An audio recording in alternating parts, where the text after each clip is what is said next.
Hi everyone, I have here the iOttie Easy Flex 3.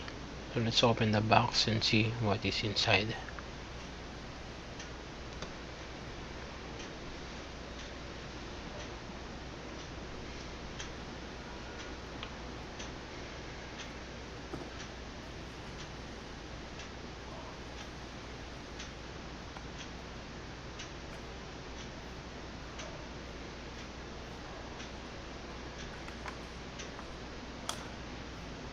Okay, we have the mount here in this little plastic mold.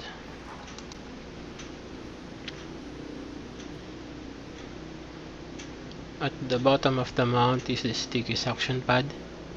It says here that it can be rinsed with water if it gets dirty. The pivot point is really sturdy. It actually takes a good amount of effort in order to move it. The cradle also rotates 360 degrees so that you can position it however you like. The extendable arm also locks in place and it will retract when you put your phone in.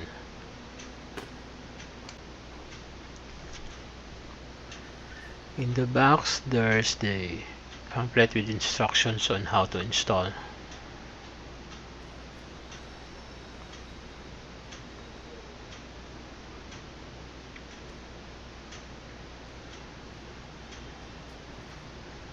Okay, it says here that there's a dashboard pad. Okay, let's see. Where's the dashboard pad? Okay, here's the dashboard pad. Actually protects your dashboard from damage. So you put this in between the sticky pad and your dashboard. And last is a reminder to never text and drive. Thanks for watching.